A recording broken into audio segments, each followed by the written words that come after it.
المغضوب عليهم ولا الضالين.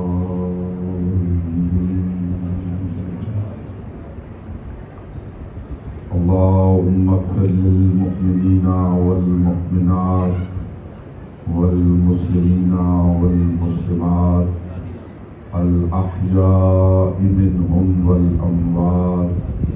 تابع بيننا وبينهم بالخيرات إنك مجيب الدعوات إنك على كل شيء قدير وبالإجابة حق جدير.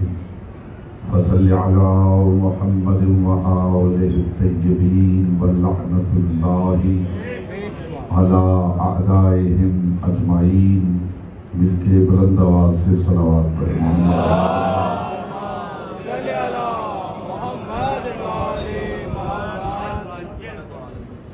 مرحومہ مغفورہ کی بلندی درجات کے لیے ایک مرتبہ بلند آواز سے صلوات پڑھیں.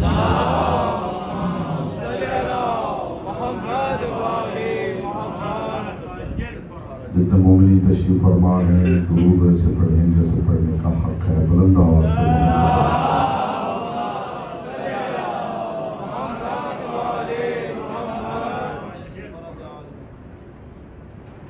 اعوذ باللہ من الشیطان الرجیم. بسم اللہ الرحمن الرحیم.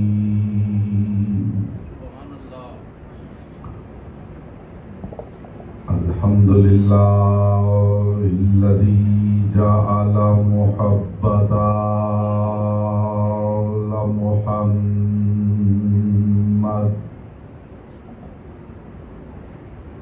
نعیما دائما وحسنا قائما لأن اللہ أحبهم ثم خلقهم على أخلاقه وأدبهم بآدابه وتربية الخلق وحراستها من دابه ثم خلق الكون والمكان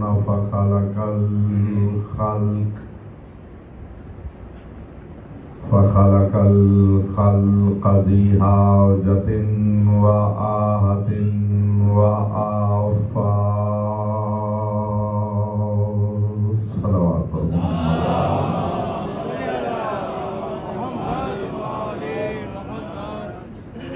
اما بعد فقد قال اللہ تبارک وتعالی فی کلامہ الاعلی وکتابہ المبین والمتین والحسین.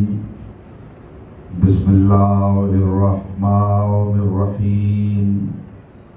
لقد ارسلنا رسلنا بالبینات وانزلنا معهم الكتاب والميزان ليقوم الناس بالقسط. صلوات پر محمد.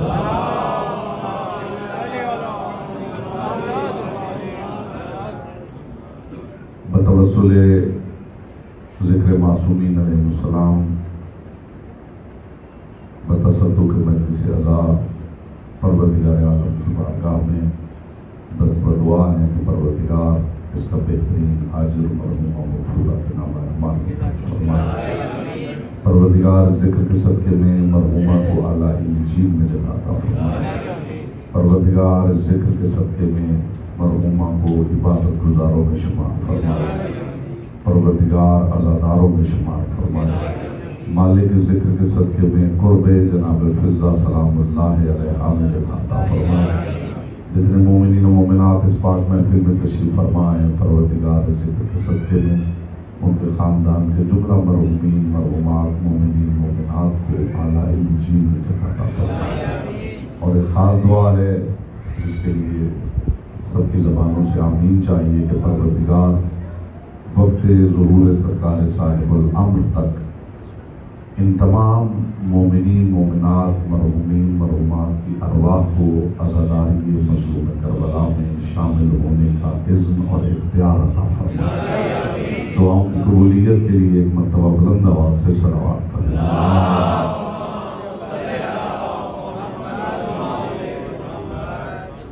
حضرات وقار، مربان آل اطہار، شیعان حیدر کرار، برادران اہل سنت، ساکنان بزم معرفت، سرمستان محفل ولایت، پروردگار عالم، ہم متوجہ ہیں۔ پروردگار عالم اپنی کتاب لا ریب میں اپنے محبوب اعظم سے مخاطب ہے۔ خدا مخاطب ہے اور نبیوں کا سلطان مخاطب ہے۔ خدا اس سے محو گفتگو ہے جس سے باتیں کرنا خدا کو زیبا ہے۔ میرے سامنے زیر سامعین تشریف فرما ہے، عارفین تشریف فرما ہے۔ آپ جانتے ہیں کہ ہوائی گفتگو میں نے ممبر پہ کبھی نہیں کی، ذمہ دارانہ گفتگو کرنے کا عادی ہوں۔ ادھر ادھر کی باتیں مجھے نہیں آتی، شور کی خطابت میں نے کبھی نہیں کی۔ علیوں کے گھر کی باتیں خود اتنی اونچی ہیں جنہیں اونچی آواز کی ضرورت نہیں۔ اور جو اونچی آواز نہیں، اونچی بات سننے آئے ہیں، ان کے لیے خصوصی شعور کا تبرک ہے جو ان کی خدمت میں پیش کر رہا ہوں۔ پروردگار عالم اپنے محبوب اعظم سے محو گفتگو، خدا اس سے محو گفتگو ہے جس سے باتیں کرنا خدا کو زیبا ہے۔ خدا اس سے محو گفتگو ہے کہ جس کی زبان کے وسیلے کے بغیر پروردگار اپنی مخلوق کو منہ بھی نہیں لگانا چاہتا۔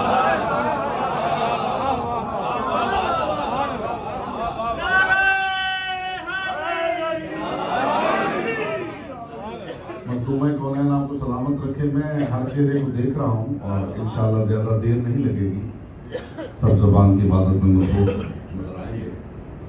خدا اس سے محو گفتگو ہے کہ جس کے وسیلے کے بغیر خدا ہم سے گفتگو نہیں کرنا چاہتا۔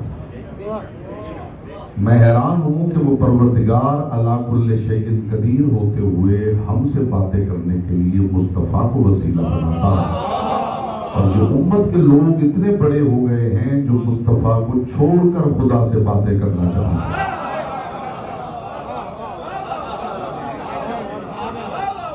سامنے کی بات عرض کر رہا ہوں، یہاں اگر آپ وائٹ بورڈ لائیں تو الجبرے کے سوال کی طرح یہ مسئلہ آپ کے سامنے رکھوں کہ خدا ہم جیسے ادنا لوگوں سے بات کرے تو مصطفیٰ کو وسیلہ بنا۔ ان سامعین میں صرف اس سامع کو خاموش بیٹھنے کا حق ہے جس کی براہ راست خدا سے باتیں ہوتی رہتی۔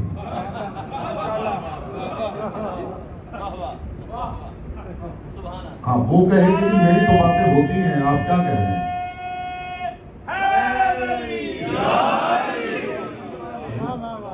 اگر کسی کی خدا سے براہ راست گفتگو ہوئی ہے تو اسے خاموش بیٹھنے کا حق ہے، ورنہ ہر کوئی اسے دل سے تسلیم کرے گا کہ پروردگار نے جب بھی ہم سے بات کی بوسیلہ لسان مصطفیٰ کی، بلکہ لفظ بدلوں تو معانی کی کائنات بدل جائے کہ وہ علی کل شیء قدیر ہوتے ہوئے جب بھی ہم سے بات کرنا چاہتا ہے ہر دور کے محمد کی زبان کے وسیلے سے۔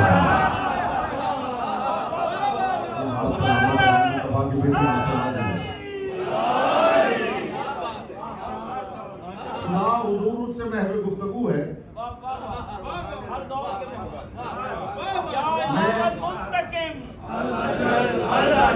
یا امام المنتظر،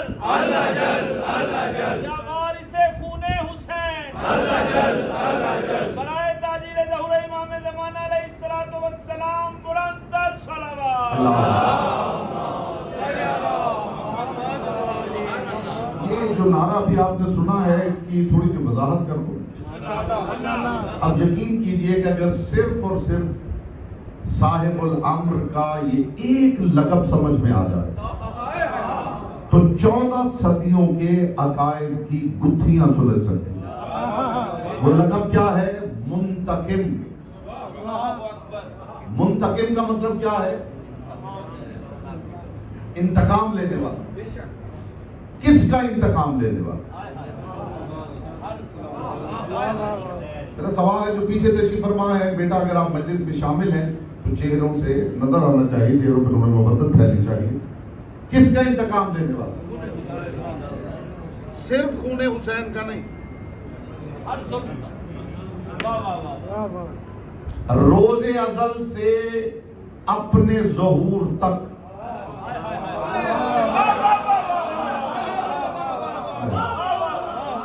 یہی سبب ہے کہ قائم کا انتظار کرنے والوں میں صرف مصطفیٰ کی امت کے لوگ نہیں، آدم بھی انتظار کر رہا ہے، نوح بھی انتظار کر رہا ہے، ابراہیم بھی انتظار کر رہا ہے. اور اب آپ خود سمجھ لیجئے کہ کس ظلم کا انتقام لینے آیا ہے کہ اللہ بھی قائم کا انتظار کر رہا ہے.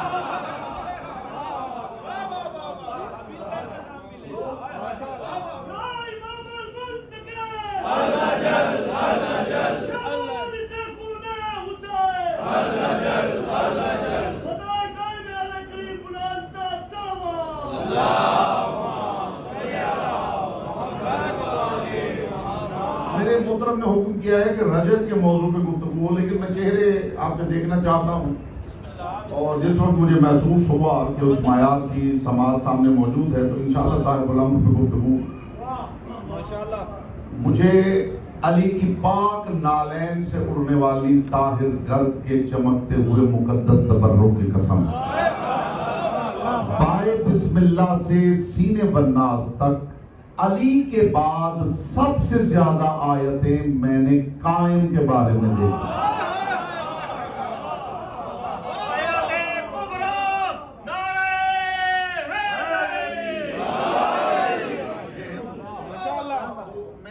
آپ کی سماعتوں کی طرف دیکھوں گا، جس معیار کی سماعت ہے انشاءاللہ اسی معیار کی گفتگو آپ کی سماعت کے حوالے کروں گا.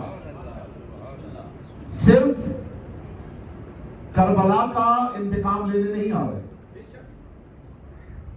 روز ازل سے ہونے والے ہر ظلم کا انتقام لینے آ رہے. یہ جو جملہ میں نے کہا ہے کہ صاحب الامر کا یہ ایک لقب منتقم، یہ 14 صدیوں کے عقائد کی گتھیاں سلجھانے کے لیے کافی ہے. میں پوچھنا چاہتا ہوں منتقم کے معنی کیا ہے؟ کس کا انتقام لینے والا؟ ہر ظلم کا انتقام لینے والا. وہ بندہ جس نے کوشش کی ہے کہ خدا پر بھی ظلم کیا جائے. اگر کسی نے کوشش نہیں کی تو قرآن پڑھ کے دیکھ لیجئے، خدا خود کہہ رہا ہے کہ ان کا خیال ہے کہ یہ مجھے نقصان پہنچانا چاہتے ہیں، ان کا خیال ہے کہ یہ مجھ پہ ظلم کر لیں گے، حالانکہ ظلم تو یہ خود اپنے آپ پہ کر رہے ہیں. اس کا مطلب ہے کہ لوگ خدا پہ بھی ظلم کرنا چاہتے ہیں. جو پریشان ہو گئے کہ خدا پہ ظلم کے کیا معنی ہے تو تھوڑا سا بتا دوں کیا معنی. خدا پر اس سے بڑا ظلم کیا ہوگا کہ خدا کسی کو ممبر پہ بٹھائے اور آپ اٹھا کے کسی اور کو ممبر پہ بٹھائے.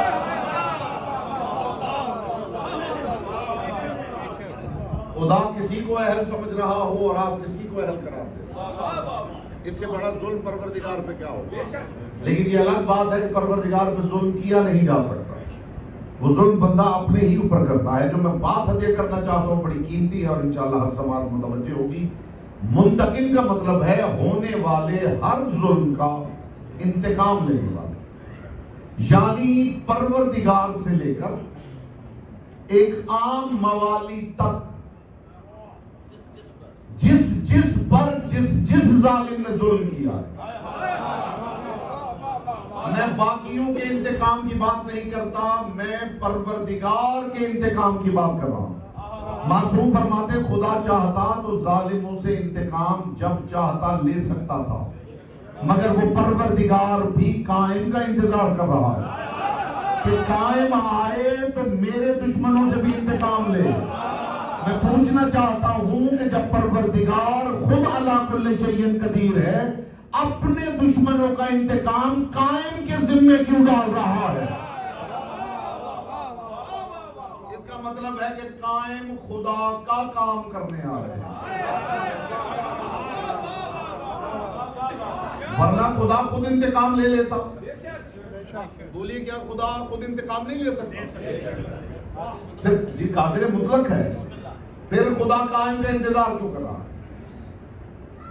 اس کا مطلب ہے کہ خدا بتا رہا ہے کہ میں اپنے کام بھی ان کے ذریعے کرواتا ہوں. تو بس امت سے درخواست یہ ہے کہ وہ اللہ ہو کے کام ان کے ذریعے کروا رہا ہے، آپ کو اپنے کام ان سے کرواتے ہوئے شرک کیوں محسوس ہو رہا ہے؟ سادہ سی بات ہے.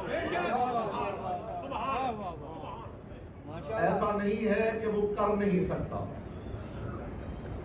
یہ بالکل ایسا ہی ہے جیسے اگر ایک بندہ رسول خدا کی خدمت میں آیا ہے کہ یا رسول اللہ یہ میرا مسئلہ ہے اور رسول خدا نے حل کر دیا ہے، تو اس کا مطلب یہ نہیں ہے کہ خدا نہیں کر سکتا. چلیے آپ کے لیے بالکل آپ کے ذہنوں کے قریب آ کے مثال دیتا ہوں. بڑا مشہور اور معروف واقعہ ہے، اب تو لوگوں کو اس کی اسناد میں بھی شکوک و شبہات پیدا ہو گئے ہیں کہ وہ راہب آیا تھا اور حسین ابن علی نے 7 بیٹے دیے تھے. میرے پاس تشریف لائیے، میں آپ کو حوالے دکھا دیتا ہوں. تو بیٹے کس نے دیے؟ چلیے آپ کو یہ دقت ہو رہی ہے، مشکل ہو رہی ہے کہ حسین نے دیے، تو یہ کہہ لیجیے کس نے خدا سے لے کے دیے. اب ٹھیک ہے جی، اس سے زیادہ ڈائلیوٹ کیا جا سکتا ہے؟ کس نے خدا سے لے کے دی؟ حسین ابن علی. اب تو کوئی بحث نہیں بھئی، حسین ابن علی نے دعا کی پروردگار اسے بیٹے دے، خدا نے بیٹے دے دی. اب تو کوئی مسئلہ نہیں. کیا اب بھی مسئلہ ہے؟ کوئی مسئلہ نہیں. تو میرا سوال یہ ہے کہ گود میں بیٹھے ہوئے حسین نے لے دیے، جس کی گود تھی اس نے کیوں لے کے نہیں دی؟ تو اس کی وجہ یہ نہیں کہ حسین لے کے دے سکتے ہیں، رسول نہیں لے کے دے سکتے. اس کا مطلب یہ ہے کہ جب یہ لے کے دے سکتے ہیں،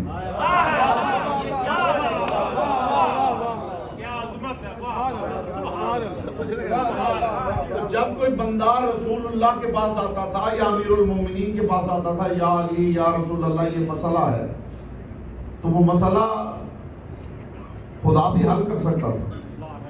یہ حل اس لیے کرتے تھے کہ لوگوں کو یہ پتہ چل جائے کہ جس کے بندے یہ کر سکتے ہیں.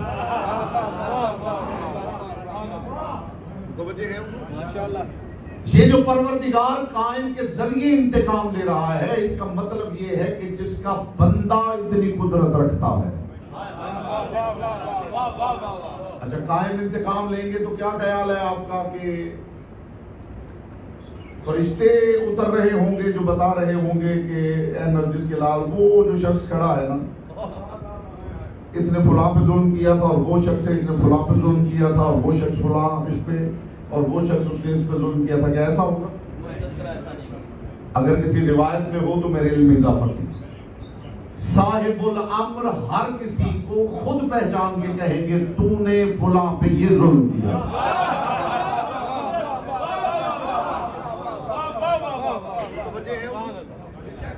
تو اس کا مطلب ہے کہ روز ازل سے ہونے والے ظلموں کے پیچھے چھپے ہوئے ہر ہاتھ کو قائم جانتے ہیں. اب آپ خود سمجھ لیجئے کہ جو روز ازل سے ہونے والے ہر ظلم کے پیچھے جو ہاتھ ہے اس کو پہچانتے ہیں، اس کی معرفت کا اپنا معیار کیا ہوگا؟ اور جو صرف اس چہرے کو نہیں پہچانتا، اس کے ظلم کو بھی جانتا ہے، اور یہ بھی جانتا ہے کہ اس ظلم کا انتقام کتنا اور کیسے لیا جانا چاہیے. یہ خدا کی قسم کی عدالت ہی اگر لوگوں کی سمجھ میں آ جائے تو یہ خواہش اندر ہی اندر دم توڑ دے کہ چند لوگ مل کے بھی امام بنا سکتے ہیں. پہلے امامت کا ڈیکرم تو دیکھ لیجیے. چند لوگ مل کے کسی کو اپنا پیشوا بنا سکتے ہیں. پہلے معیار تو دیکھ لیجیے کہ معیار کیا ہے. عزت آل محمد کی قسم میں نے مستند اور معتبر کتب میں پڑھا ہے کہ امام اور امام کے ساتھی گزر رہے ہوں گے کوفہ میں سے، کوفہ کی ایک گلی میں سے گزر رہے ہوں گے، اور کچھ لوگ جو ہیں وہ بیٹھے ہوئے گفتگو کر رہے ہیں، اور سرکار صاحب الامر کا ایک ساتھی ان کے قریب آ کے کہے گا تم جو کہا کرتے تھے کہ ان بوسیدہ ہڈیوں میں کون جان ڈالے گا۔ میں نے بھائی سے پہلے کہا تھا کہ صاحب الامر کا موضوع جو ہے وہ تقسیم مجالس میں ذرا مشکل ہو جاتا ہے، تو میں کوشش کر رہا ہوں کہ اگر مجھے ویسا رسپانس ملے تو میں اسی معیار میں بات کروں۔ کام اس کے ہیں، کر یہ رہے، ابھی بھی بات سمجھ میں نہ آئی ہو تو اس سے زیادہ آسان میں کر ہی نہیں سکتا۔ ہدایت کس کا کام؟ اللہ کا کام ہے۔ حضور کس کا کام ہے؟ جس کی خدا ہدایت نہ کرے اس کی کوئی ہدایت کر ہی نہیں سکتا، امپاسبل ہے۔ ہادی کون ہے؟ اللہ۔ ہدایت کرنا اللہ کا کام۔ اگر ہدایت کرنا اللہ کا کام ہے تو رسول کیوں کہہ گئے ہیں ان الحسین مصباح الہدی؟ جس کا حصہ ہے حسین ہدایت کا چراغ، حسین ہدایت کا چراغ۔ اس کا مطلب ہے کہ حسین کی ہدایت رسول اللہ نے ایکنالج کر لی، تو کام تو اللہ کا تھا، کر حسین رہے۔ تو یہاں آپ کے دل میں شکوک و شبہات پیدا نہیں ہوئے کہ یہ حسین اللہ کا کام کیوں کر رہے ہیں؟ اللہ کا کام اس لیے نہیں کر رہے کہ اللہ نہیں کر سکتا۔ میں بتاؤں کیوں کر رہے ہیں؟ اللہ کا کام اس لیے کر رہے ہیں کہ وہ پروردگار اتنا عظیم اور برتر و اعلیٰ ہے کہ وہ براہ راست کام کرتا ہی نہیں ہے۔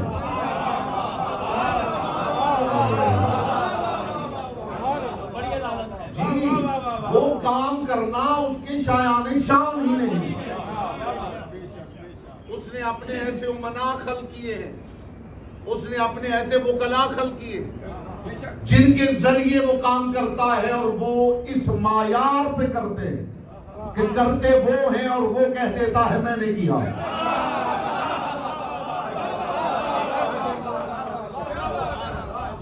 کرتے وہ ہیں لیکن کرتے اس معیار پہ ہیں کہ وہ کہہ دیتا ہے میں نے کیا۔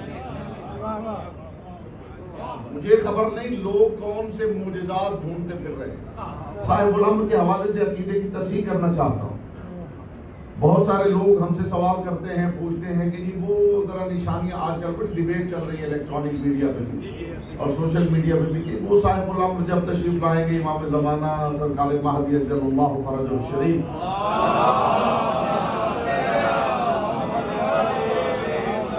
آپ کو لگے گا انشاءاللہ کہ آسمان سے نور اترا ہے اور اتر کے آپ کے قلب میں چلا ہے۔ اتنا دل ٹھنڈا کر دینے والا تبرک آپ کے ذکر میں پیش کرا۔ تو بحث ہو رہی کہ ذرا بتا دیجئے، علماء ذرا بتائیں کہ وہ کون کون سی نشانیاں ہیں کہ جن سے ہم پہچانیں کہ امام مہدی تشریف لے آئے۔ تو وہ پھر بتایا جاتا ہے کہ مشرق کی طرف سے آگ بلند ہوگی اور فلاں علاقہ ہے اس کی زمین دھس جائے گی اور نفس زکیہ کا قتل ہوگا اور یوں زمین سونا اگل دے گی اور سیاہ جھنڈے خراسان کی جانب سے سیاہ جھنڈے دکھائی دیں گے اور چاند میں چہرہ نمودار ہوگا اور سورج سے آواز آئے گی اور کتنی باتیں ہیں، اور نہر سے سونے کا پہاڑ برآمد ہوگا۔ یہ ساری نشانی یہ آپ سن چکے ہیں، ایسا ہی۔ آپ کو ایک معیار نہ بتا دوں کہ آپ ان نشانیوں سے بے نیاز ہو جائیں۔ معیار اس جملے کے اندر موجود ہے اور میرے سامنے صاحبان فہم و ادراک موجود ہیں، انشاءاللہ تشریح کی حاجت نہیں ہوگی، آپ ویسے ہی معیار سمجھ جائیں گے۔ میرے خیال اور میری دانست میں بڑے چھوٹے ذہن کے لوگ تھے جنہوں نے مصطفیٰ کو چاند کے ٹوٹنے کی وجہ سے نبی مانا۔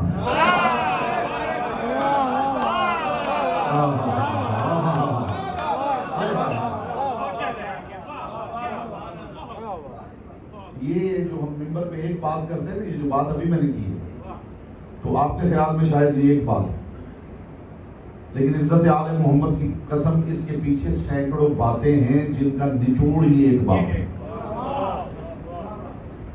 اب وہ باتیں اگر میں ساری کرنا شروع کر دوں تو سارا وقت اسی میں گزر جائے گا۔ آپ بات کے معیار کو سمجھیں اور تشریح طلب نہ کریں تو لطف آ جائے۔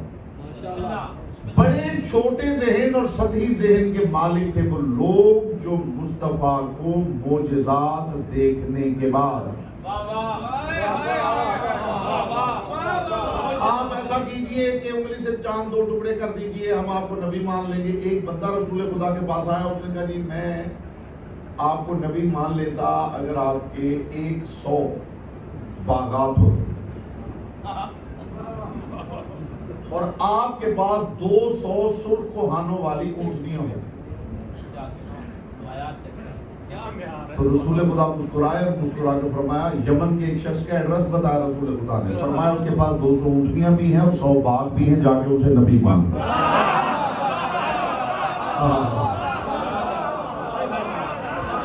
معیار سمجھا رہا ہوں، اور یہ میں اگلی نسل کے عقیدوں کا تحفظ کر رہا ہوں۔ بہتی ہوئی بات کی طرح زندگی میں نے ممبر پہ نہیں کی۔ عقیدے کی بات کرتا ہوں تو بھی سوچ سمجھ کے اور بڑی ماڈریٹ قسم کی ہوتا ہے۔ آپ کے سماعت سے آپ کے قلوب میں اتارنا چاہتا ہوں اور ان بچوں ان نوجوانوں کے عقائد کی تصحیح کرنا چاہتا ہوں۔ بڑے سطحی خیال کا اور سطحی ذہن کا تھا وہ بندہ جس نے مصطفیٰ کو معجزات کی وجہ سے مانا۔ چاند کا شک ہونا انگشت مصطفیٰ کے سامنے بہت چھوٹی بات ہے۔ آپ ذرا حکم کیجئے وہ درخت جو ہے زمین چیرتا ہوا آپ کے پاس آ جائے تو میں آپ کو نبی مان لوں۔ تو وہ درخت چیرتا ہوا آ گیا، اس بندے نے نبی مان لیا، تو یہ تو ماننا ہی ہے۔ اب تمہارے پاس راہ فرار ہی نہیں۔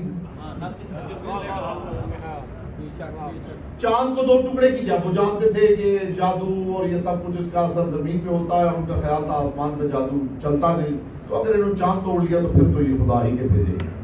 تو رسول خدا نے چاند توڑ دیا، اب تم راہ فرار تمہارے پاس ہے ہی نہیں، اب تو ماننا ہی ہے کہ محمد اللہ کے رسول۔ لطف تو اس بات کا ہے کہ تمہیں تمہاری عقل بھی مجبور نہ کرے اور پھر دل تسلیم کر لے کہ یہی اللہ کا رسول ہے۔ آپ کو لطف آئے گا انشاءاللہ دل ٹھنڈے ہو گئے، پیچھے تشریف فرما ہے آپ کے دل ٹھنڈے ہو۔ جس نے رسول کو معجزات کی وجہ سے نبی مانا وہ سطحی ذہن کا بندہ۔ آپ میں سے ایسا کوئی ہے جسے چاند ٹوٹتے ہوئے دیکھا؟ سوچ لیجیے، نہیں۔ سورج پلٹتا ہوا دیکھا ہے آپ؟ رسول کے بلانے پہ درخت آتا ہوا دیکھا ہے؟ آپ نے کوئی معجزہ آنکھوں سے نہیں دیکھا، مگر پھر بھی آپ محمد الرسول اللہ کے قائل ہیں، ہے یا نہیں؟ میں اب وجہ بتانے لگا ہوں صاحبان، اور آپ کے دلوں کے بالکل قریب آ کے یہ وجہ بتانے لگا۔ بڑا سطحی ذہن کا انسان ہے وہ جس نے مصطفیٰ کو معجزات کی وجہ سے رسول مانا۔ ایک بندے سے دوسرے بندے نے، عرب کا ایک بندہ تھا، اس سے عرب ہی کے ایک دوسرے بندے نے کہا کہ تو مصطفیٰ سے تم بھی کوئی معجزہ طلب کر۔ تو اسے دیکھ کے کہا جاہل انسان، اس سے معجزہ مانگوں جو سر سے پاؤں تک خود معجزہ۔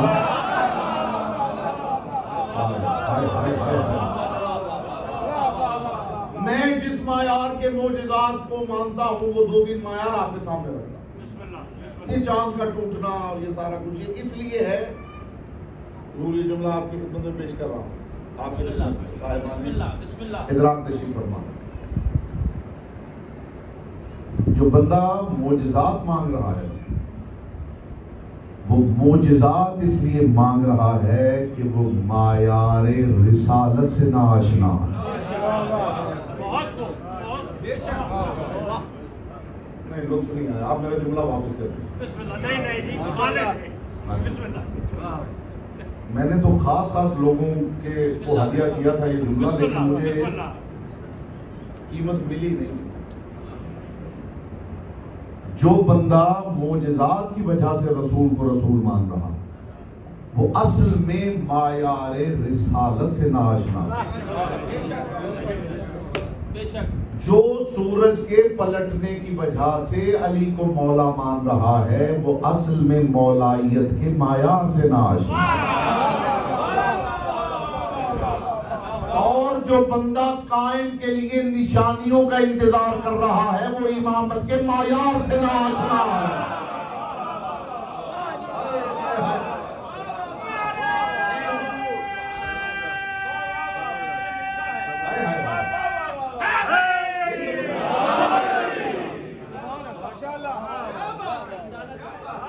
چلیے ایک مثال دیتا جی آپ سلامت رہے مصطفیٰ کی بیٹ میں نے جب بھی یہاں پڑھا ہے جس معیار پر گفتگو کرنے کا الحمدللہ میرے سامنے ایسے چہرے تشریف فرما ہے یہاں کبھی بات ضائع نہیں ہوئی۔ مجھے ایمان سے بتائیے آپ کے سامنے قداور حسین مرد کھڑا، خوبصورت نہیں کہا میں نے، حسین، اور آپ سے کہا جائے کہ ذرا اسے دیکھ کے بتائیے یہ کیسا ہے، تو آپ کو کیا کچھ نشانیوں کی ضرورت ہے یہ سمجھنے کے لیے کہ میرے سامنے ایک حسین شخص کھڑا ہے؟ اس کے بعد مجھے کچھ کہنا ہی نہیں ہے۔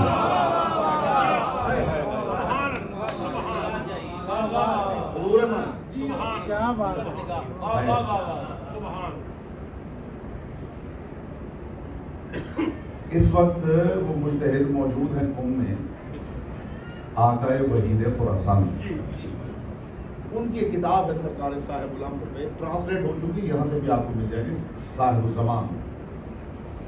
اس کے اندر انہوں نے ایک شعر لکھا جس میں انہوں نے کمپیریزن کیا ہے جناب عیسیٰ علیہ السلام اور سرکار صاحب الامر۔ وہ فرماتے ہیں کہ عیسیٰ کا کمال یہ تھا کہ ہاتھ پھیرتا تھا تو اندھے کو بینائی مل جاتی۔ قائم کا معجزہ یہ ہے کہ بیمار صرف دیکھے گا تو اسے شفا ملے گی۔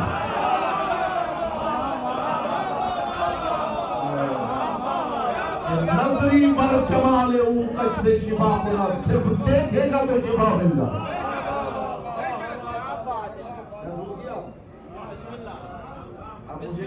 مجھے آپ یہ بتائیے کہ ایک بندہ بیمار ہے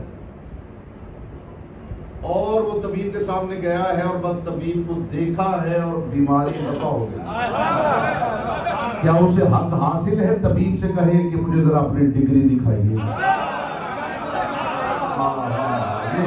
وہ فلسفی تھی جو حضرت کرنا چاہتا تھا۔ یہ جو معجزات کا طلب کرنا ہے یہ اصل میں ان سے ڈگری کا طلب کرنا ہے۔ اب اس معیار پہ اگر گفتگو آپ تک نہیں پہنچی تو میں معذرت چاہتا ہوں، اس میں میرا کوئی قصور نہیں، کہیں تو جناب حلیمہ سعدیہ کی بکری کی بات سناؤں گا، میں بات کر کے چلا جاؤں گا، انشاءاللہ آپ کے دل ٹھنڈے ہوں گے، جب آپ یہاں سے نکلیں گے تو آپ کا دل گواہی دے گا کہ یہاں سے کوئی تبرک شعور کا لے کے اٹھے۔ جس ڈاکٹر کے پاس آپ جاتے ہیں آپ چاہتے ہیں کہ اس کی ڈگری پیچھے لگی ہوئی ہوتی ہے، وہ فریم کروا کے لگائی ہوئی ہوتی ہے، اسی لیے کہ مریض مطمئن ہو جائے کہ میں واقعی ڈاکٹر مستند ڈاکٹر۔ اور جو پڑھے لکھے لوگ ہیں وہ کئی دفعہ پوچھ بھی لیتے ہیں کہ جناب آپ کہاں سے پڑھے ہیں، ذرا اپنی ڈگری تو دکھا دیجیے، ہوتا ہے کہ نہیں؟ جس بندے کو شفا چاہیے اسے حق حاصل ہے کہ وہ ڈاکٹر سے اس کی ڈگری طلب کرے۔ یہ جو معجزات کا طلب کرنا یہ اصل میں ڈگری کا طلب کرنا ہے کہ آپ ثابت کیجئے آپ خدا کے بھیجے ہوئے۔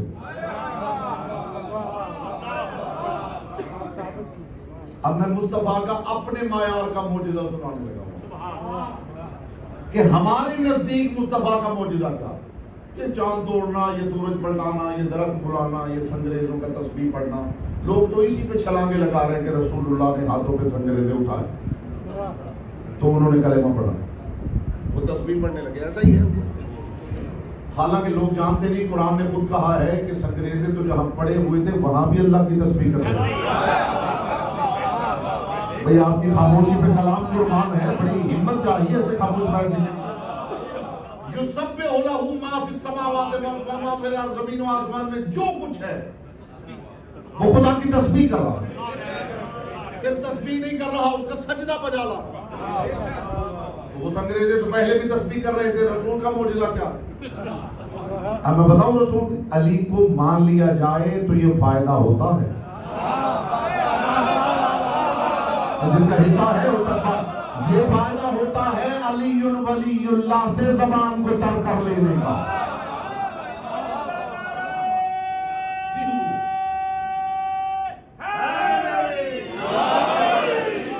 اب میں بتاؤں اصل میں معجزہ یہ نہیں تھا کہ سنگریزوں نے تسبیح پڑھی تھی، اصل میں معجزہ یہ تھا کہ جو انسانی سماعت ہے اس کی فریکوینسی کی ایک رینج ہے 20 سے 20,000 ہرٹز تک انسانی کان سن سکتا ہے، اس فریکوینسی کو سن سکتا ہے۔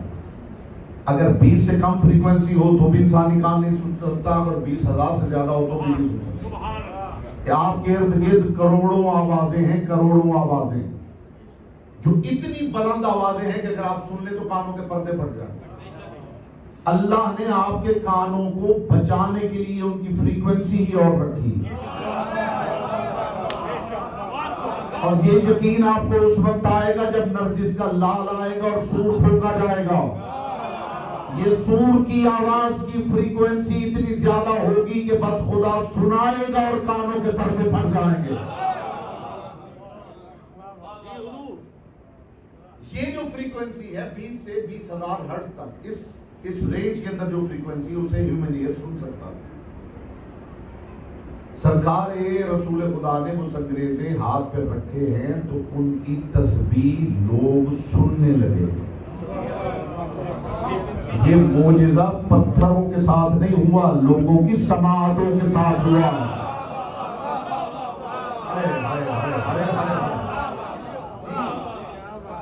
اگر فریکوینسی بدل دی جائے، فریکوینسی کی رینج تبدیل کر دی جائے تو آپ بھی ان پتھروں کی آوازیں سننے لگیں۔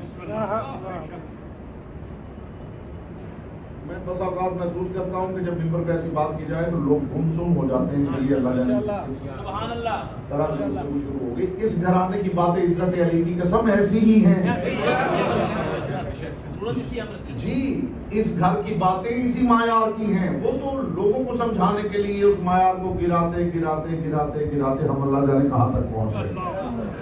میں نے اکثر ممبر پہ یہ بات کی ہے، یہ بھی میرے بزرگ تشریف فرما ہیں، پڑھے لکھے افراد تشریف فرما ہیں، ان کی خدمت میں یہ شعوری تحفہ پیش کر رہا ہوں۔ بڑی دفعہ میں نے ممبر سے یہ کہا ہے کہ یہ جو professor, lecturer, teacher class room میں ایک شعر کی طویل تشریح کرتا ہے تو اس سے پروفیسر صاحب کا علم ثابت نہیں ہوتا، اس سے طالب علم کی جہالت ثابت ہوتی ہے۔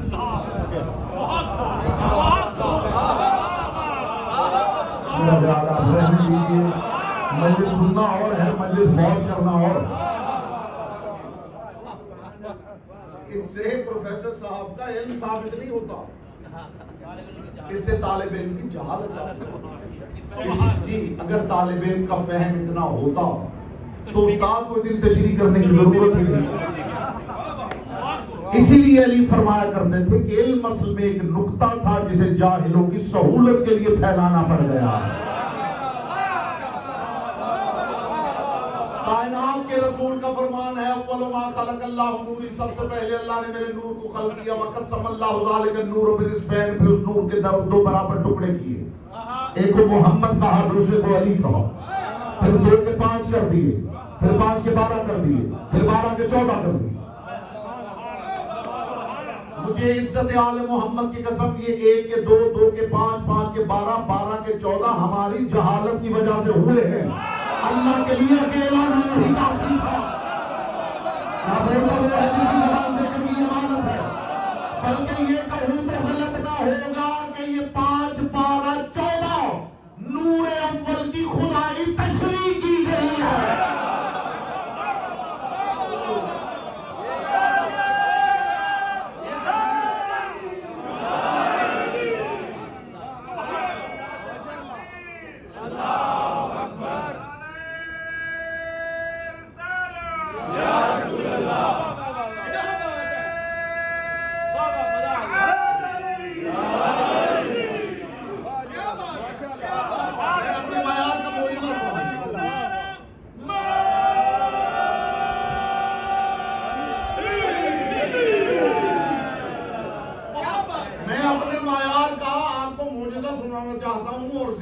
تیار کرنا چاہتا ہوں. بات ہو گئی ہے تو پھر ہو ہی جائے.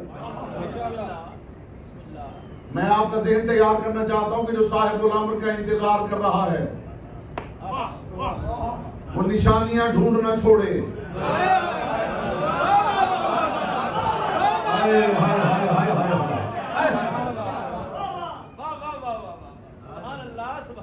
میں رسول اللہ کے 2 معجزات بیان کرنے لگا. آپ اس میں مطمئن ہیں؟ آپ بغلے بجاتے رہیے کہ رسول نے اشارہ کیا تھا چاند ٹوٹ گیا تھا, رسول نے اشارہ کیا تھا سورج پلٹ آیا تھا. یہ 2-4 چیزیں آپ نے دیکھی, آپ کو یہ پتا نہیں کہ سارا کچھ اسی انگلی کے اشارے سے ہو رہا ہے.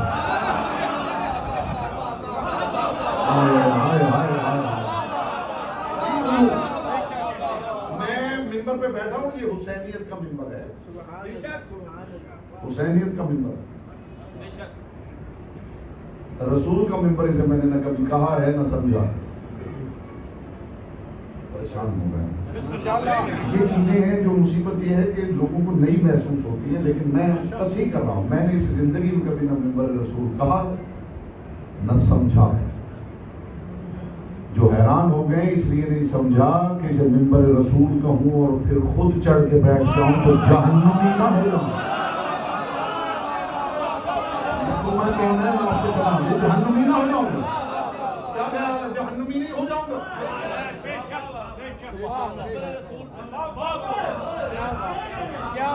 آپ کو خبر نہیں ہے کہ ممبر رسول پہ بیٹھنے کے لیے علی ہونا ضروری ہے. ممبر رسول بھی نہیں, ممبر علی بھی نہیں, ممبر حسین بھی نہیں, ممبر حسینیت. حسینیت کی نصرت کے مشن کا ممبر ہے.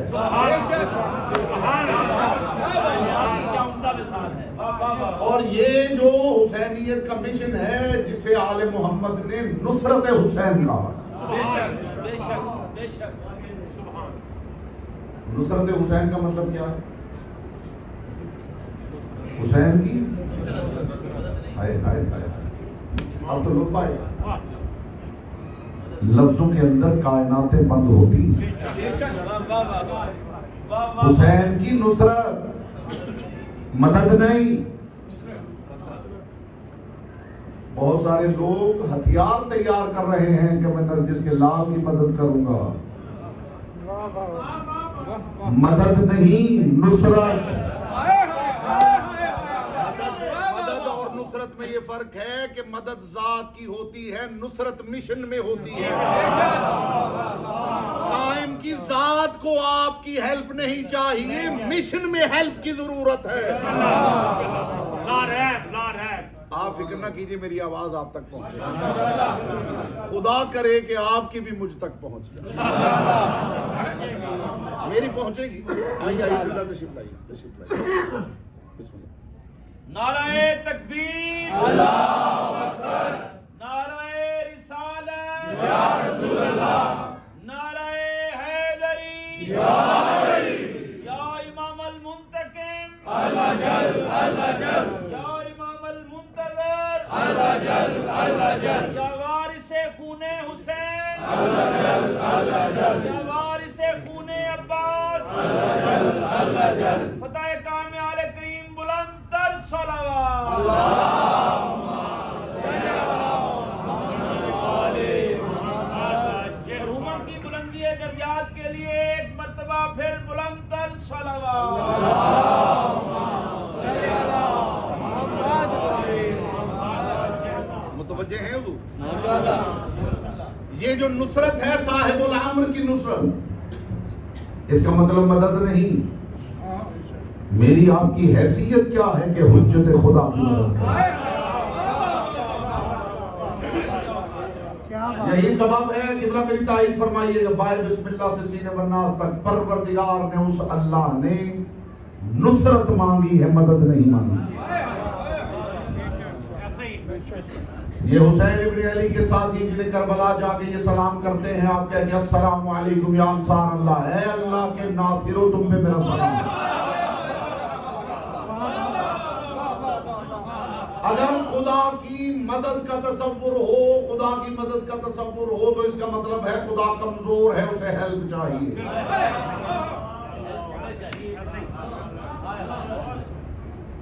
اس کا مطلب ہے خدا عاجز ہے تو اسے ہیلپ چاہیے۔ اس کا مطلب ہے خدا کمزور ہے تو اسے ہیلپ چاہیے۔ خدا کو ہیلپ نہیں چاہیے، خدا کے مشن میں ہیلپ چاہیے۔ اور حسین ابن علی کے ساتھی بتا رہے ہیں کہ یہ جو حسینیت کا مشن ہے یہ اصل میں اللہ کا مشن ہے۔ تو اب اس مشن میں جو بھی نصرت کر رہا ہے وہ اصل میں اللہ کی نصرت کر رہا ہے۔ اب اگر کوئی حسین کا نوحہ پڑھے تو اسے صرف ذاکر نہ کہیے بلکہ یہ بھی کہیے یہ اللہ کا ناصر ہے۔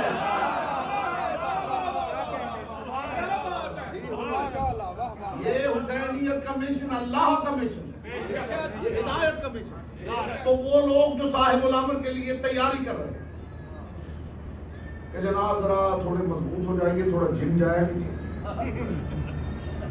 اور تلواریں تیار کیجیے اور 2-4 گھوڑے اسٹیبل میں 2-4 گھوڑے بھی باندھیے کہ صاحب الامر آواز دیں تو انہیں گھوڑوں کی بھی ضرورت ہے، انہیں تلواروں کی بھی ضرورت ہے۔ تو ایسا نہ ہو کہ تلواریں کم پڑ جائیں۔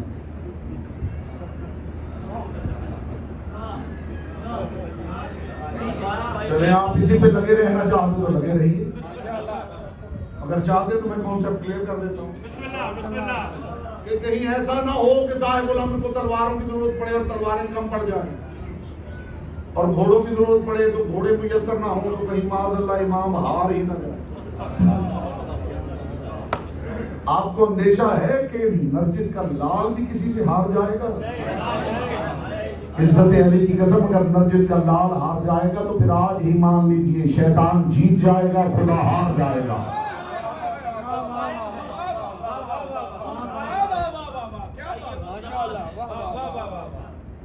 سرکار صاحب الامر کو آپ کے گھوڑوں کی، آپ کی تلواروں کی قطعاً ضرورت نہیں۔ آپ کو یہ اندازہ ہی نہیں ہے صاحب الامر جب آئیں گے تو ان چیزوں کی کوئی حیثیت ہی نہیں رہے گی۔ سرکار صاحب الامر کو ان چیزوں کی ضرورت نہیں ہے، آپ کو ضرورت ہے۔ مثال میں قرآن سے دینے لگا ہوں صاحبان بزم معرفت۔ ابراہیم علیہ السلام کی دعا قرآن میں موجود ہے، پروردگار آخری امت میں وَبَعَثْ فِيهِمْ رَسُولًا مِّنْ أَنفُسِهِمْ، آخری امت میں ایک رسول مبعوث کا۔ یہ دعا ہے ابراہیم کی اور قرآنی دعا ہے۔ اس کا مطلب ابراہیم نے دعا مانگی ہے کہ مصطفیٰ کو رسالت دے۔ ابراہیم کے مانگنے کی وجہ سے مصطفیٰ رسول نہیں بنائے گئے، مصطفیٰ ہی کی رسالت کا اقرار کرنے سے تو ابراہیم رسول بنائے گئے۔ تو پھر ابراہیم کی دعا کے معنی کیا ہے؟ ابراہیم کے دعا کے معنی یہ نہیں کہ ابراہیم کے کہنے پہ خدا مصطفیٰ کو رسول بنائے۔ ابراہیم کے دعا کے معنی یہ ہے کہ پروردگار جسے تو نے رسول بنایا ہے، میں بھی سہمت ہوں کہ اسی کو رسول ہونا چاہیے۔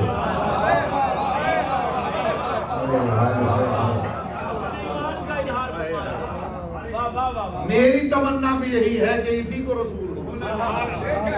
اب میں معجزے کا معیار بتانے لگا ہوں اور صاحب الامر کے لیے جو نشانیاں ڈھونڈ رہے ہیں، نشانیاں ڈھونڈ رہے ہیں کہ فلاں پودا سوکھ جائے گا اور فلاں ہرا بھرا ہو جائے گا اور چاند میں سے آواز آئے گی اور وہاں پہ چہرہ برآمد ہوگا اور یہ ہوگا، یہ ساری نشانیاں بیان کی گئی ہیں۔ اگر بغیر تشریح کے سمجھیں تو ادبی تبرک، یہ جتنی نشانیاں بیان کی گئی ہیں یہ سرکار صاحب الامر کا بچوں کے لیے سیلیبس بیان کیا گیا۔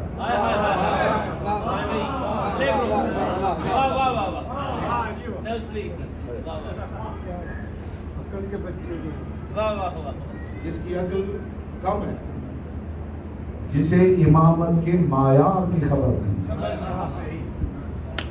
جو علی کے لیے حدیثیں ڈھونڈ رہا ہے،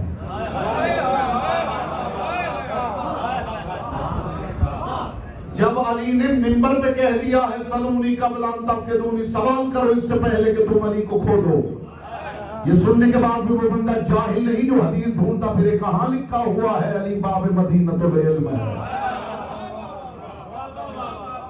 اور اگر کہیں لکھا ہوا مل جائے تو پھر وہ جرح و تعدیل شروع کر دے. جناب یہ حدیث متروک ہے اور یہ حدیث متواتر نہیں ہے اور یہ حدیث ضعیف ہے اور اس کے راوی یہ اس میں مسئلہ ہے اور وہ مسئلہ ہے. راوی میں مسئلہ کیا؟ حدیث ہی نہ ہو. علی کو کیا فرق پڑتا ہے؟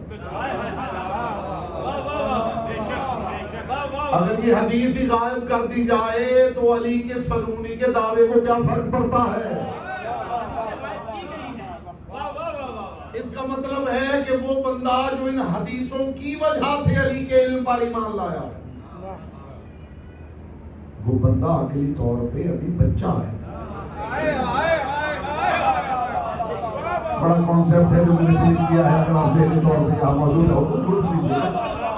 جو بندہ حدیثوں کی وجہ سے علی کے علم پہ ایمان لایا ہے وہ شعوری طور پہ ابھی بچہ ہے. ورنہ علی کے علم کے لیے کس حدیث کی ضرورت ہے؟ سامنے بیٹھ کے منبر پہ علی کیا ہے سوال کرو علی سے. حدیث کیوں ڈھونڈ رہے ہو؟ علی سے سوال کر لو. جرت ہے تو خود کہہ کے دیکھ لو. اس دور میں بھی اگر کوئی کر لے تو جواب آئے گا. سوال ہی نہیں کر رہے. سوال ہی نہیں کر رہے ہے نا بات. سبب کیا ہے؟ بس یہ معیار سمجھ لیجیے. آپ کی رحمت تمام ہے. سمجھیے یہ کانسیپٹ کلیئر ہو جائے تو آنے کا مقصد پورا ہو جائے. بڑے خاص چہرے میرے سامنے تشریف فرما.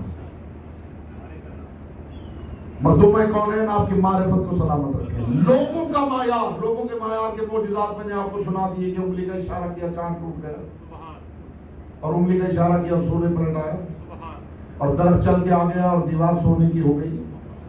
یہ بچوں کے سیلیبس کی بات. جس بندے کی زبان نے شعوری سطح پر ولایت علی کا لطف لیا ہے.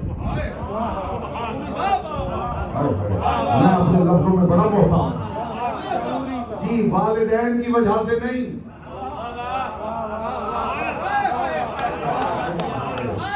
میرے لفظوں پہ غور کیجیے. اردو والدین کی وجہ سے نہیں کہ ابو جان نے پڑھایا تھا. جس نے شعوری سطح پہ یہ ذائقہ چکھا اس کے معیار کا معجزہ بتانے لگا. جو بندہ آیا ہے نا اس نے معجزہ دیکھ کے میرے رسول کی رسالت کا کلمہ پڑھا ہے. میں اس بندے کو مان جاتا ہوں کہ ان افراد میں سے کسی کے بارے میں دکھا دے کہ انہوں نے مصطفیٰ سے معجزہ مانگا ہو. سلمان، ابو ذر، مقداد، عمار، حذیفہ، عبداللہ ابن مسعود. بلکہ ان سے جب معجزے کے موضوع پہ بات ہوئی ہے تو انہوں نے ایک جواب دیا ہے معجزے سے کیا معجزہ مانگا جائے.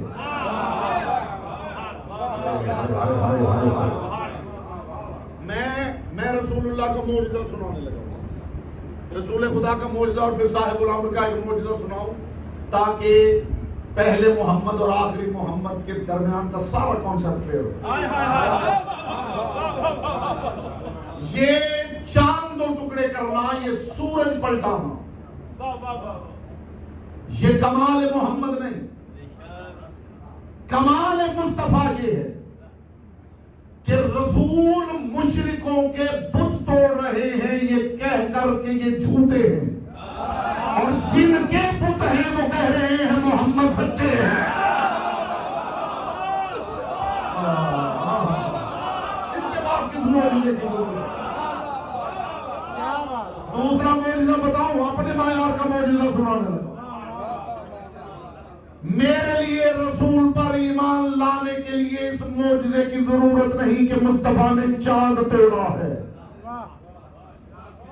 میرے لیے مصطفیٰ کا معجزہ یہ ہے کہ میرے علی نے مان لیا ہے محمد اللہ کا رسول ہے. علی سے منوانا کوئی مذاق کی بات ہے؟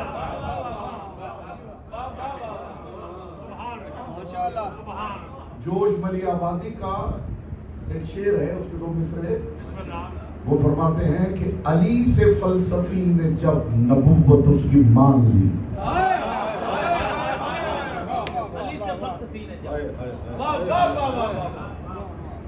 علی سے فلسفی نے جب یعنی علی جیسے فلسفی، علی سے فلسفی نے جب نبوت اس کی مان لی، نہیں ہے شک کوئی ہمیں اب اس کے اقتدار میں۔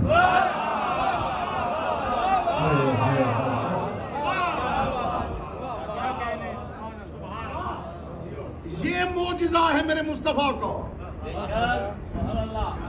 اور اسی لیے میں کہا کرتا ہوں کہ یہ علی والے اللہ کی مظہر العجائب مخلوق ہے۔ ٹھنڈا ٹھنڈا بولتے ہیں آپ، باتیں گہری ہیں۔ یہ علی والے اللہ کی مظہر العجائب مخلوق، حضور مظہر العجائب مخلوق۔ بتاؤں کیسے؟ یہ ایسی بات اتنی اونچی ہے کہ دھیمی آواز میں کروں تو لطف۔ یہ ایسے مظہر العجائب لوگ ہیں، ایسے مظہر العجائب لوگ ہیں کہ انہوں نے علی کو مصطفیٰ کے کندھوں پہ کھڑا دیکھنے کے بعد بھی مان لیا ہے کہ محمد علی کے مولا ہے۔ اب مجھے بتائیے ایسی محتاط قوم پہ جنت واجب ہونی چاہیے یا نہیں؟ کیا کہنے، میرا سلام ہے اس قوم کو۔ علی کو مصطفیٰ کے کندھوں پہ کھڑا ہوا دیکھنے کے بعد بھی یہ مان گئے ہیں کہ محمد علی کے مولا ہیں۔ آپ نے دیکھا کہ کتنے امین لوگ ہیں۔ ابھی تو امید تو مجھے یہی تھی کہ سب توجہ کریں گے، لیکن 2-4% چہرے ابھی خاموش ہیں۔ میں اس جملے کے بعد دیکھوں گا زبانیں آپ کے اختیار میں ہیں، یہ لسان اللہ کے اختیار میں ہے۔ اس قوم پر جنت واجب ہونی چاہیے۔ جو اتنے محتاط اور اتنے ذہین لوگ ہیں کہ مصطفیٰ کے کندھوں پہ علی کے قدم دیکھنے کے بعد بھی یہ مان گئے ہیں کہ محمد علی کے مولا ہیں، اور اس قوم پہ جنت واجب ہونی چاہیے، اس لیے کہ یہ وہ محتاط لوگ ہیں جو شب ہجرت پردے میں سے علی کی آواز آتی ہوئی سننے کے بعد بھی مان گئے ہیں اللہ اللہ ہے، علی علی ہے۔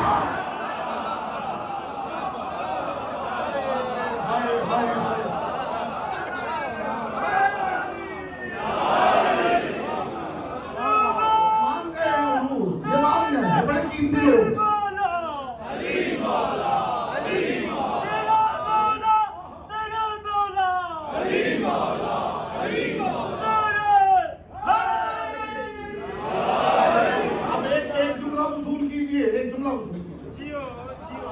جو باتیں میں کر رہا ہوں اس کی ہوا بھی کسی کی سماج کے پردے سے ٹکرائی ہو تو یہاں کھڑے ہو کے ٹوک دے کہ مولانا صاحب یہ باتیں سن چکے ہیں، ہمارا وقت ضائع نہیں۔ اور یہ باتیں میں یہاں سے کر رہا ہوں، یہ باتیں میں یہاں سے کر رہا ہوں۔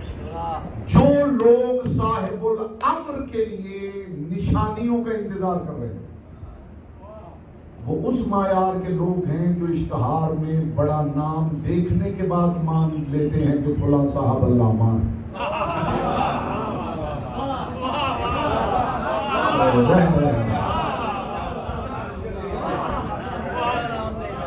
اور جس کا حصہ تھا یہ تبرک اسی کے لیے۔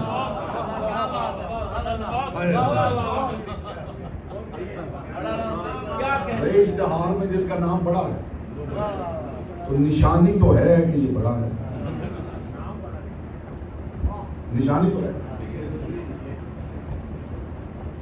لیکن بہت ممکن ہے، بہت ممکن ہے کہ جس کی مجلس ہے وہ صاحب اسی کے کچھ لگتے ہیں۔ غلط کہہ رہا ہوں تو سامنے کی بات کر رہا ہوں۔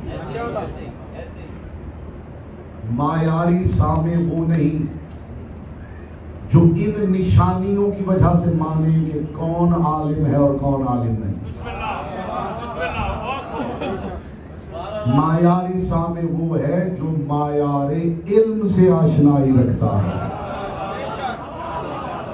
اس کے سامنے 1000 اشتہار لگا دیجئے، وہ کہتا ہے بھائی 2 لفظ سنیں گے تو پتہ چل جائے گا کہ کیا ہے۔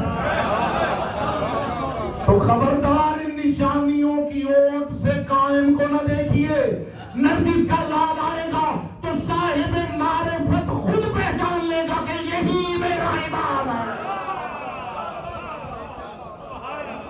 اسے امامت امامت کی معرفت ہے، جسے معیار امامت کا پتہ ہے، جسے معیار امامت کا پتہ ہے، اسے اس نشانیوں کی کوئی احتیاج نہیں۔ ان نشانیوں کو وہ دیکھے جسے خطرہ ہے کہ کہیں دجال ہی کوئی امام نہ مان لے۔ ایک صلوات پڑھ لیجئے بلند آواز سے محمد۔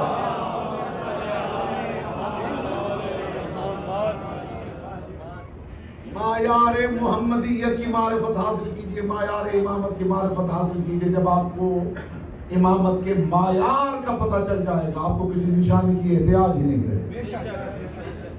کسی نے سرکار صادق الفطرت سے پوچھا تھا، فرزند رسول جب صاحب الامر تشریف لائیں گے تو کیسے ہم پہچانیں گے کہ یہ ہمارا امام ہے؟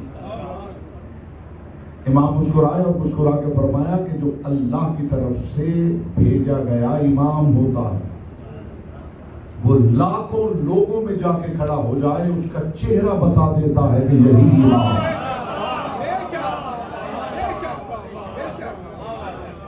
جس بندے نے جبریل کی وجہ سے قرآن کو اللہ کا کلام مانا ہے،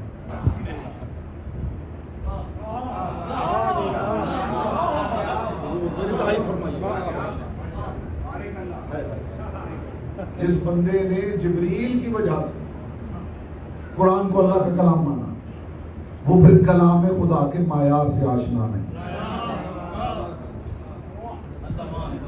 میں آپ کا معیار خدا کی قسم بلند کر رہا ہوں اور اگلی نسلوں کا تحفظ کر رہا ہوں۔ حضور مجھے بتائیے گا، میں آپ سے تائید لوں گا تاکہ سب کا بھلا ہو جائے۔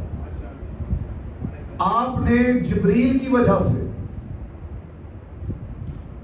اور رسول خدا کی وجہ سے مانا ہے کہ یہ اللہ کا کلام ایسا ہی ہے۔ تو جس شاعر نے سورہ کوثر کے نیچے لکھ دیا تھا کہ یہ کسی بشر کا کلام نہیں، اس نے کس وجہ سے پہچانا تھا کہ یہ کس کا کلام ہے؟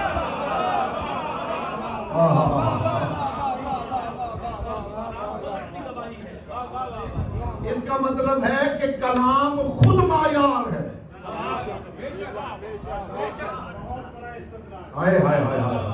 اسی لیے میں کہا کرتا ہوں کہ نہج البلاغہ کو علی کے خطبات کی کتاب سمجھ کے نہ پڑھا کیجیے۔ نہج البلاغہ کو آپ کی دی ہوئی اس پریولیج کی کوئی ضرورت نہیں ہے۔ نہج البلاغہ کو جب دنیا کے لٹریچر کے سامنے اور مقابل رکھ کے آپ پڑھیں گے تو نہج البلاغہ خود بتا دے گی کہ یہ کلام کسی اور کا ہے۔ اور میں بطور دلیل صاحب بزم معرفت، بطور دلیل ایک ایسی مثال کوٹ کرنے لگا ہوں، جس بندے کو معیار کا پتہ چل جائے، اسے نہ نشانیوں کی احتیاج رہتی ہے، نہ معجزات کا محتاج رہتا۔ میں چاہتا ہوں کہ ان بچوں کے ذہن اس معیار پہ تیار کر دیے جائیں کہ یہ نشانیوں کی وجہ سے نہ پہچانے کے اندر جس کا لال آ گیا، بلکہ امامت کا ایسا معیار ان کے اندر موجود ہو کہ یہ خود جا کے ڈھونڈ کے لے آئیں کہ وہ میرا امام ہے۔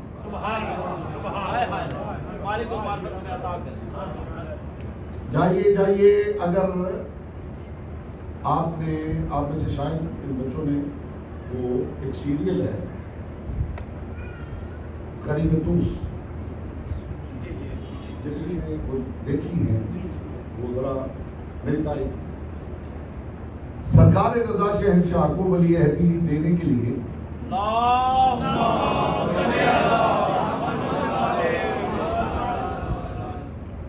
مامون نے بلایا، بس یہی آپ کی زحمت تمام۔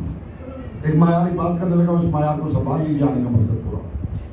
مامون نے بلایا ہے اور ایک چال ہے کہ جی میں خلافت ان کے سپرد کر دوں گا، میں ولی عہدی دے دوں گا، جسے یہ قبول کر لیں گے، اور جب قبول کر لیں گے تو پھر میں نے کیسے پھنساؤں گا اور ان کے لوگوں کو کیسے اپنے استعمال میں لاؤں گا۔ یہ سارا ایک پلان تیار کیا اپنے وزیر اعظم کے ساتھ، اور سرکار رضا شہنشاہ کو بلایا گیا۔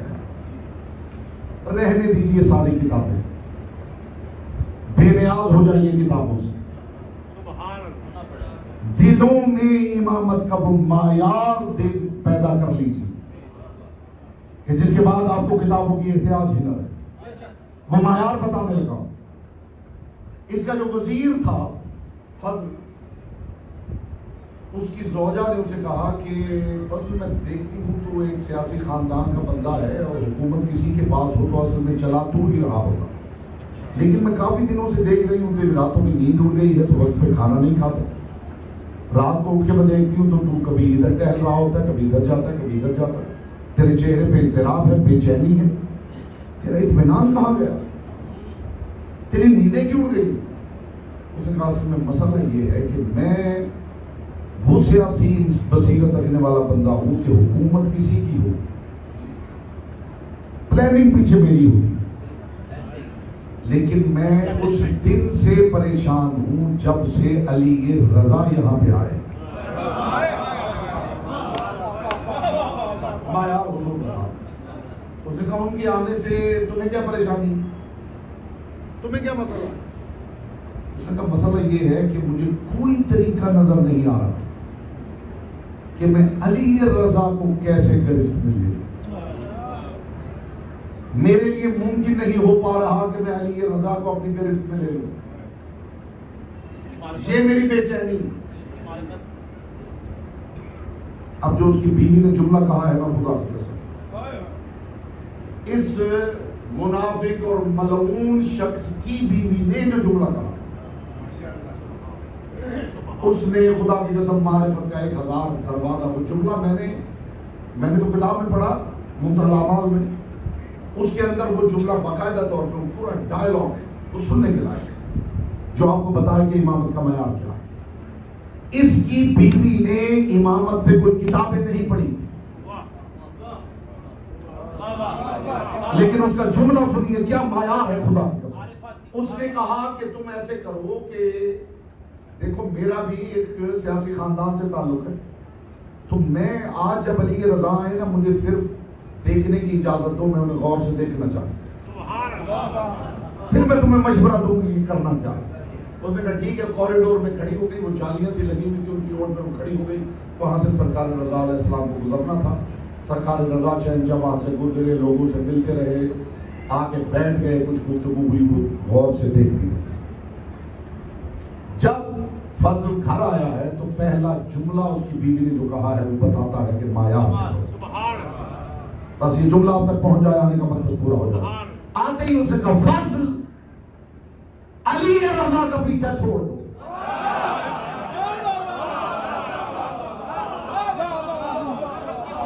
علی رضا کا پیچھا چھوڑ دو. فضل کی حیرت کی کوئی انتہا نہیں رہی. یہ تو کیسے کہہ رہی ہے علی رضا کا پیچھا چھوڑ دو, تو نے ایسا کیا دیکھ لیا؟ تو جملہ اس نے کہا خدا کی قسم لطف ہی ختم نہیں ہو رہا. اس نے کہا میں نے پہلی مرتبہ علی رضا کو غور سے دیکھا ہے. علی رضا کی نگاہوں کی بے نیازی بتاتی ہے کہ تم میں سے نہیں ہے.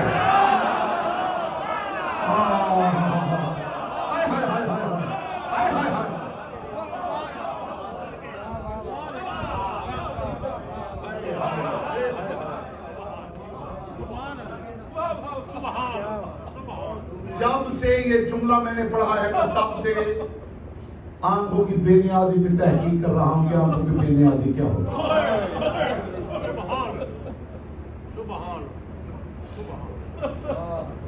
اور یہ جملہ کہتے ہوئے باقاعدہ طور پہ کتابوں میں موجود ہے, اس کی آنکھوں سے آنسو ٹپک پڑے. اس نے کہا یہ تو نے کیسے درک کیا ہے؟ اس نے کہا فرض تو نے دیکھا نہیں, علی رضا تمہارے خلیفہ کو یوں دیکھ رہے تھے جیسے کوئی بڑا شخص کسی بھکاری کو دیکھ رہا ہے.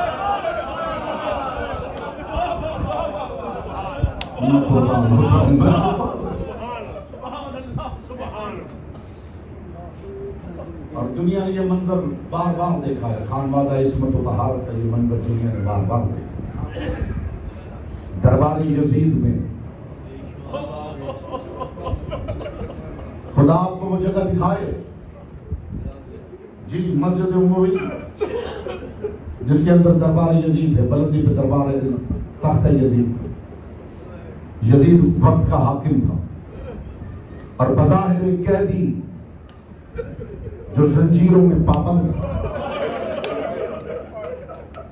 روم کے ایک سفیر نے کہا میرے لیے سمجھنا مشکل ہے شہنشاہ وہ ہے یا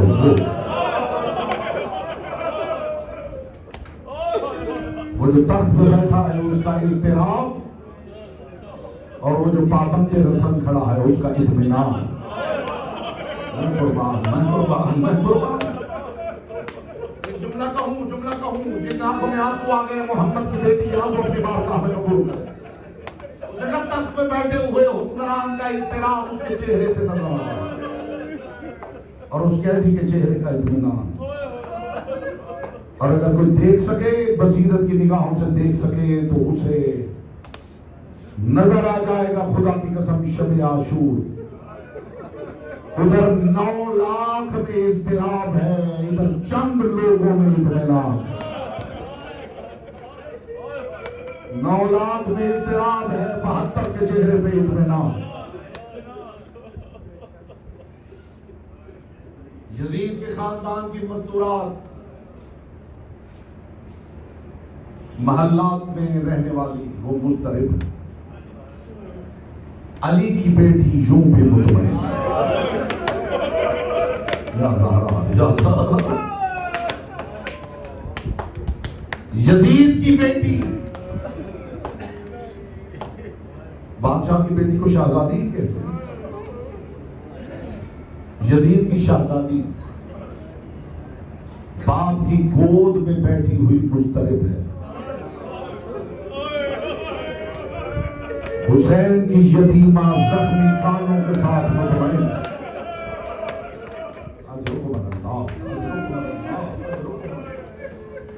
یہ ہے خانوادہ عصمت و بہار.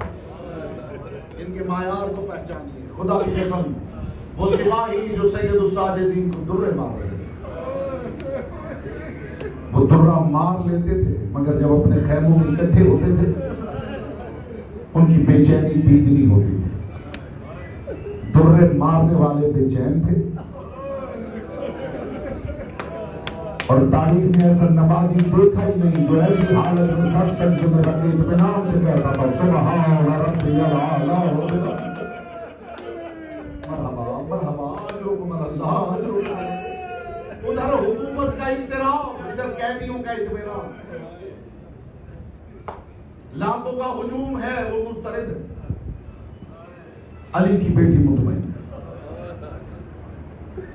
اتنے مطمئن ہے کہ خدا کی عرش سے آواز آ گئی ہے یا ایتھا النفس المطمئنہ ارجعی الی ربک راضیۃ مرضیہ. اور نفس مطمئنہ پلٹ اپنے رب کی طرف, وہ تجھ سے راضی ہے تو اس سے راضی. یہ معیار ہے اس گھرانے کا, جو اس معیار کا عارف ہو جائے اسے کسی حوالے کی احتیاج نہیں رہتی. میں حسین ابن علی کی یتیمہ کا ایک اطمینان آپ کے سامنے پڑھنا چاہتا ہوں. علی اصغر کے لیے پانی مانگا تھا, عباس گئے پانی لے, واپس نہیں آئے. بابا کے قریب آئی اور آگے کہنے لگی بابا مجھے خبر نہیں تھی کہ ایک گھونٹ کی مجھے اتنی قیمت دینی پڑے. بابا سکینہ وعدہ کرتی ہے چچا عباس کو واپس بلا لے, سکینہ زندگی بھر پانی نہیں.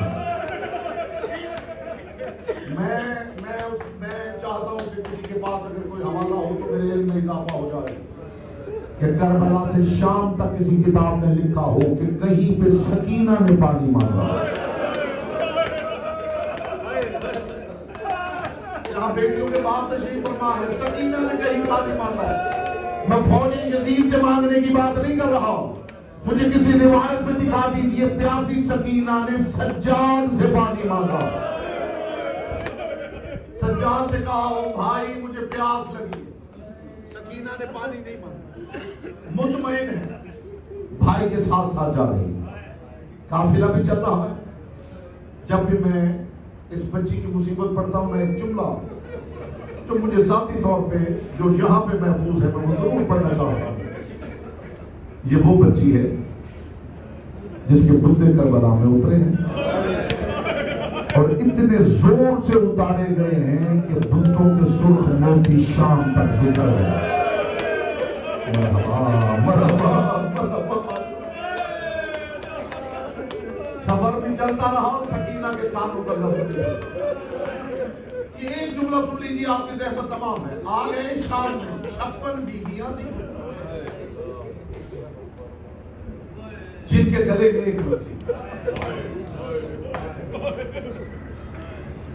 رلانے کی بات یہ ہے، رلانے والی بات یہ ہے کہ صرف بیویوں کے گلے میں رسی ہوتی تو دکھ صرف رسی ہی کا پڑا جاتا. لیکن تکلیف دہ بات یہ ہے کہ وہی رسی جو بیویوں کے گلے میں تھی وہی رسی سکینہ اور باقر کے گلے میں. اللہ جانے حسین ابن علی کے گھر کا قصور کیا تھا. تاریخ نے یہ لکھا ہے کہ ان ظالموں نے سکینہ اور باقر کے بالوں کو آپس میں پکڑا، دونوں کے بالوں کو آپس میں باندھ دیا تھا. سکینہ کو تماچا لگتا تھا تو باقر بھی ساتھ گر جاتے تھے، باقر کو تازیانہ لگتا تھا، سکینہ بھی منہ کے بال. اور کربلا کی طرف دیکھ کے کہتی تھی چچا غازی اجرکم اللہ اجرکم اللہ. بڑی روحانیت ہے مجلس میں.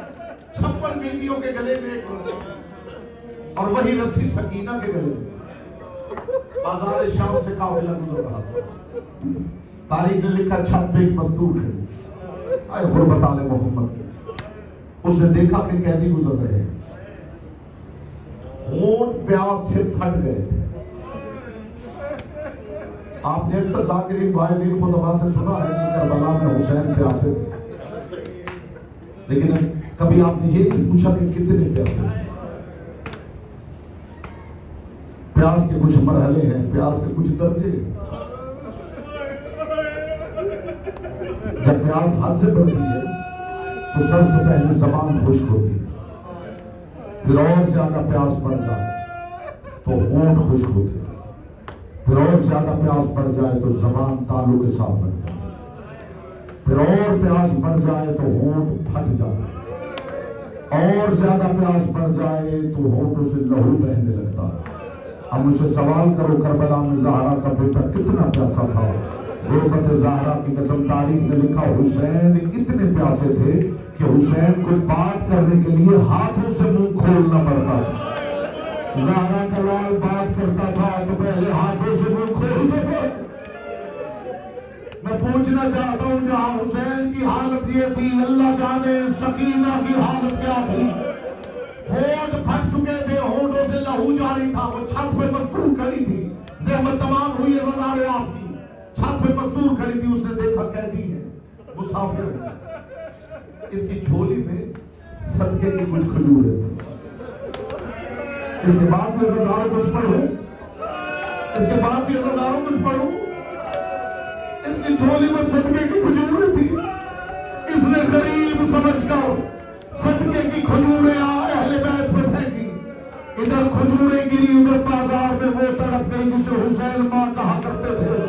جناب فضا نے تڑپ کے کہا مزدور یہ صدقہ کھانے والے لوگ نہیں، یہ خانوادہ عزت و طہارت ہے.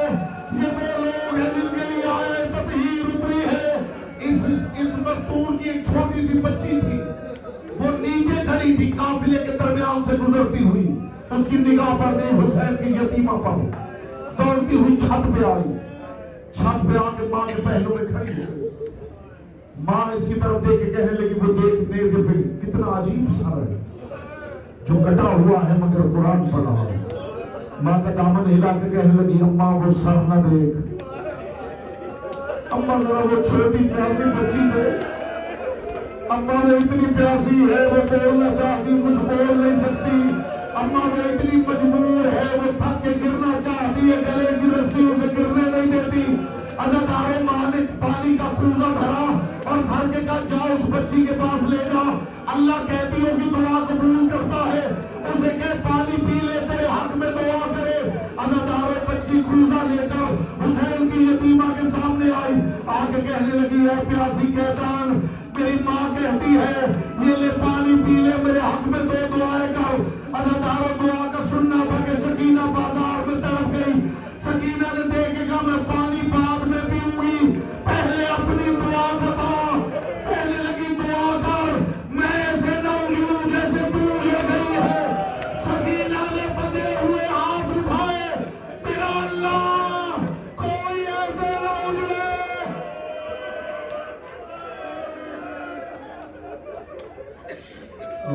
عجب الذین ظلموا پروردگار ہماری نمازوں میں ریاکاری ہے، مالک ہمارے روزوں میں ریاکاری ہے، لیکن مالک محمد کی بیٹی سے پوچھ لے آنسوؤں میں کوئی ریاکاری نہیں ہے۔ پروردگار یہ خالص آنسو اپنی بات کا قبول۔